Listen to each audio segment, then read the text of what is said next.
you're going to have to put some effort into your life. And you need to be motivated to do that. What are the potential sources of motivation? You know, if you're extroverted, you want friends. If you're agreeable, you want an intimate relationship. If you're disagreeable, you want to win competitions. If you're open, you want to engage in creative activity. If you're high in neuroticism, you want security. Those are all sources of potential motivation that you could draw on, that you could tailor to your own personality. But then there are dimensions that you want to consider your life across. And so if you could have your life the way you wanted it in 3 to 5 years, if you were taking care of yourself properly, what would you want from your friendships? What would you want from your intimate relationship? How would you like to structure your family? What do you want for your career? Well, how are you going to use your time outside of your job? And how are you going to regulate your mental and physical health, and maybe also your drug and alcohol use? Because that's a good place to auger down, because alcohol wipes out 5 to 10% of people. So you want to keep that under control. So maybe you develop a vision of what you would like your life to be. Once the goal is established, and then you break down the goal into micro processes that you can implement. The micro processes become rewarding in relation to their causal association with the goal. And that tangles in your incentive reward system. And that's the thing that keeps you moving forward.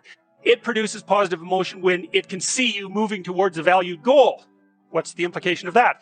Better have a valued goal, because otherwise you can't get any positive motivation working out. And so the more valuable the goal, in principle, the more the micro processes associated with that goal start to take on a positive charge. And so what that means is, well, you get up in the morning and you're excited about the day, you're ready to go. And so as far as I can tell, what you do is you specify your long-term ideal. Maybe you also specify a place you want to stay the hell away from, so that you're terrified to fail as well as excited about succeeding, because that's also useful. You want to specify goals that make you say, oh, if that could happen as a consequence of my efforts, it would clearly be worthwhile. Because the question always is, why do something? Because doing nothing is easy. You just sit there and you don't do anything. That's real easy. The question is, why would you ever do anything? And the answer to that has to be because you've determined by some means that it's worthwhile. And then the next question might be, well, where should you look for worthwhile things? And one would be, well, you could consult your own temperament. And the other would be, well, you kind of look at what it is that's valuable across the lifespan. You need a family, you need friends. Like, you don't need to have all these things, but you better have most of them.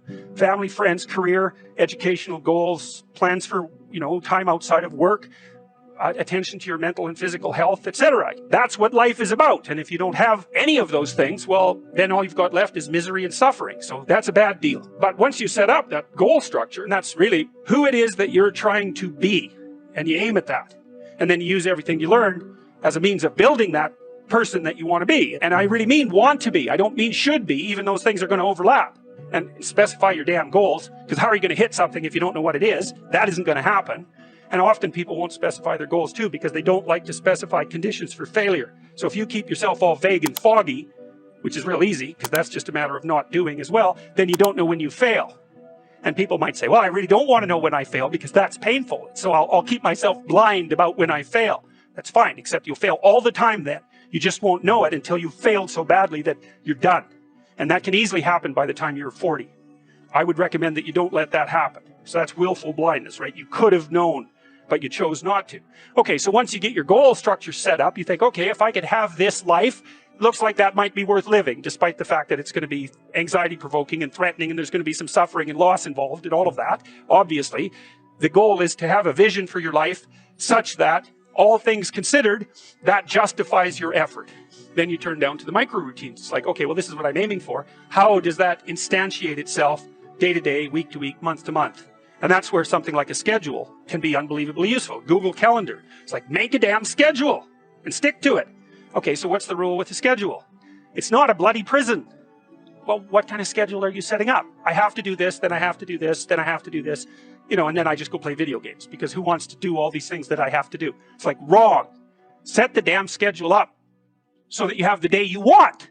That's the trick. It's like, okay, I've got tomorrow. If I was going to set it up so it was the best possible day I could have, practically speaking, what would it look like?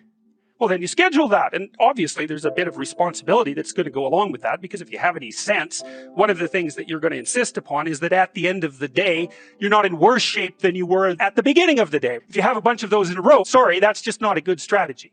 It's a bad strategy. So maybe 20% of your day has to be responsibility and obligation, or maybe it's more than that, depending on how far behind you are. But even that, you can ask yourself, okay, well, I've got these responsibilities. I have to schedule the damn things in. What's the right ratio of responsibility to reward? And you can ask yourself that, just like you'd negotiate with someone who is working for you. It's like, okay, you got to work tomorrow. And you might say, okay, well, what are you going to do for me that makes it likely that I'll work for you? Well, you could ask yourself that. So maybe you do an hour of responsibility and then you play a video game for 15 minutes. I don't know, whatever turns your crank, man. But, you know, you have to negotiate with yourself and not tyrannize yourself. Like you're negotiating with someone that you care for, that you would like to be productive and have a good life. And that's how you make the schedule. And then you look at the day and you think, well, if I had that day, that'd be good. You'll probably only hit it with about 70% accuracy, but that beats the hell out of 0. Right? And if you hit it even with 50% accuracy, another rule is, well, aim for 51% the next week, or 50.5%, because you're going to hit that position where things start to loop back positively and spiral you upward. So that's one way that you can work on your conscientiousness, is plan a life you'd like to have, having a little conversation with yourself. You have to understand that you're not your own servant, so to speak. You're someone that you have to negotiate with, and you're someone that you want to present the opportunity of having a good life to. And that's hard for people because they don't like themselves very much. So, you know, they're always like cracking the whip and then procrastinating. And you know what that's like because you probably waste like 6 hours a day. Your time's probably worth $50 an hour. I mean, you're not getting paid that now, but you're young. And so this is investment time. And what you do now is going to multiply its effects in the future. So let's say it's $50 an hour, which is perfectly reasonable. So if you waste 6 hours a day, and you are, then you're wasting about $2,000 a week or about $100,000 a year. So like, go ahead, but that's what it's costing you every hour. And you need to know what your damn time is worth. When you spend an hour, was that, well, what if I paid someone $50 to have had that hour? And if the answer is no, it's like, well, maybe you should do something else with your time. And it depends on whether or not you think that your time's worthwhile. But the funny thing about not assuming that is if you assume your time isn't worthwhile, what happens is you don't just sit around sort of randomly in a state of responsibilityless bliss. What you do is you suffer existentially. As far as I can tell, that's how you can improve your conscientiousness. Outline a goal that you actually would like to hit. And even better, here's something else you can think about when you're negotiating in your life. You want to negotiate with your boss for a new salary, you might think, okay, I've got this damn job. How much would I have to be paid so I'd be so bloody excited to go to work I could hardly stand it? Well, you could at least know what that number is. And then you could go there and say, well, look, you know, you like to have me around. I've been doing some thinking. I think if you paid me this amount of money, I'd be so thrilled to go to work that you could hardly even keep me away from here. And your boss might think, wow, I'd actually really like to have someone around who'd be so thrilled to work that I can't get rid of them. Well, I can't give you all of that. I'll give you 75%. Maybe we can renegotiate it in a year. We plan all the time, and we're going to think about that strategically. You learn through voluntary contact with that frightens or disgusts you.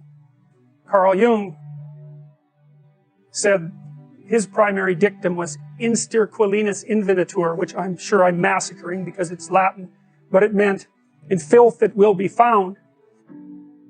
You always learn when you're wrong, which is very annoying. Now, what do you learn when you're correct? You're walking in the world, you're operating in the world. You have a sense of what you want to have happen. You're always looking at the world through this sense of what you want to have happen. You're acting so that what you want to have happen will happen. And when it happens, well, then you're happy because, well, first of all, you get what you want, and that's good, maybe, depending on what you want. But it's also good because if you get what you want when you act, then it turns out that your model of how to act is valid, right? The outcome that you get what you want indicates no error on the part of your model. But it's very frequently the case that when you act to get what you want, you don't get what you want. And then that's unpleasant because you don't get what you want. But it's even more unpleasant because it brings with it the hint of a suggestion that the manner in which you're construing the world is incorrect at some indeterminate level.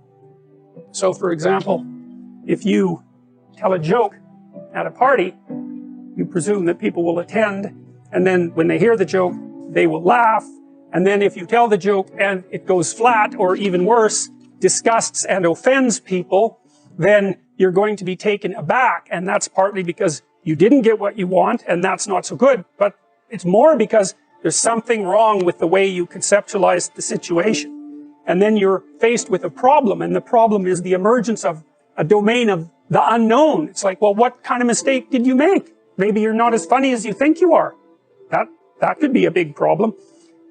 Maybe you're not around people who are the way you think they are. Maybe they don't like you as much as you thought they liked you. I mean, the potential for various paranoid thoughts of increasing severity to come welling up at you in a situation where you make even a trivial social mistake is quite broad.